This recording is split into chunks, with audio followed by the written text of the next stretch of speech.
నమస్తే. Health tips తో పాటు ఆరోగ్య సమస్యలు వాటికి పరిష్కారాలను అందించే ఆరోగ్య మంత్రాకి స్వాగతం. బేకింగ్ సోడాను వంటల్లో వాడతారని అందరికీ తెలిసిందే. బేకరీలలో మనకు లభ్యమయ్యే అనేక రకాల ఆహార పదార్థాలు వండేటప్పుడు బేకింగ్ సోడాను ఎక్కువగా వేస్తారు. అయితే బేకింగ్ సోడా కేవలం వంటలకే కాదు, పలు అనారోగ్యాలను నయం చేయడం కోసం కూడా మనకు ఉపయోగపడుతుంది. దీంతో ఎలాంటి అనారోగ్య సమస్యలను దూరం చేసుకోవచ్చో ఇప్పుడు తెలుసుకుందాం. దానికోసం మీరు చేయవలసిందల్లా ఈ వీడియో పూర్తిగా చూడటమే. ఇక వివరాలకు వెళితే, బేకింగ్ సోడా సహజ సిద్ధమైన యాంటాసిడ్ గుణాలను కలిగి ఉంటుంది. ఈ క్రమంలో కొద్దిగా బేకింగ్ సోడాను తీసుకుని ఒక గ్లాస్ నీటిలో కలిపి తాగితే అసిడిటీ సమస్య నుంచి విముక్తి లభిస్తుంది. గ్యాస్ తొలగిపోతుంది. తిన్న ఆహారం సరిగ్గా జీర్ణమవుతుంది. కడుపులోని ఆమ్లాలను సమతుల్యంలో ఉంచుతుంది. ఇక 1 టేబుల్ స్పూన్ బేకింగ్ సోడాను ఒక గ్లాస్ గోరువెచ్చని నీటిలో కలిపి ఆ మిశ్రమాన్ని బాగా పుక్కిలిస్తే గొంతు నొప్పి నుంచి ఉపశమనం లభిస్తుంది.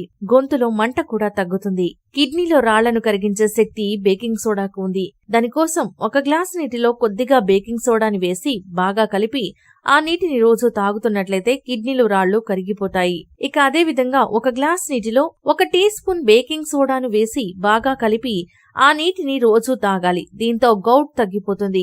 దీనివల్ల వచ్చే పాదాల వాపులు, నొప్పులు తగ్గిపోతాయి. ఇక పురుగులు కుట్టిన చోట దురదగా, నొప్పిగా, మంటగా ఉండడం సహజం.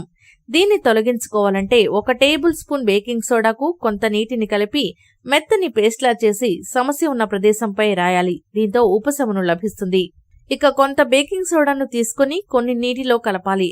ఆ మిశ్రమాన్ని కాటన్ బాల్ సాయంతో శరీరంపై చెమట బాగా వచ్చే ప్రాంతాల్లో అప్లై చేయాలి. దీంతో ఆ మిశ్రమం డియోడ్రెంట్ గా పనిచేసి చెమట దుర్వాసన నుంచి ఉపశమనం కలిగేలా చేస్తుంది. ఇక బేకింగ్ సోడా నీరు కలిపిన మిశ్రమంతో చేతులను కడుక్కుంటే సబ్బుతో లభించే శుభ్రత లభిస్తుంది. దీంతో మురికిపోవడమే కాదు, చేతులు కూడా శుభ్రంగా మారుతాయి. సో చూశారు కదా, బేకింగ్ సోడా వల్ల ఎన్ని ఆరోగ్య ప్రయోజనాలున్నాయో. కానీ బేకింగ్ సోడాను ఎక్కువ మొత్తంలో తీసుకోకూడదు. ఎప్పుడైనా చిటికెడంత బేకింగ్ సోడాని మాత్రమే నీటిలో కలుపుకొని తాగాలి. అది కూడా కేవలం వారం 10 రోజులు మాత్రమే వాడాలి. అంతకన్నా ఎక్కువ వాడకూడదు. ఇక మేము అందించిన ఈ వీడియోపై మీ విలువైన అభిప్రాయాన్ని కామెంట్ బాక్స్ లో రాయండి. అంతేకాకుండా మేము అందించే హెల్త్ టిప్స్ గురించి, మా ఛానల్ గురించి మీ అభిప్రాయం ఏదైనా కూడా కామెంట్ బాక్స్ లో రాయండి.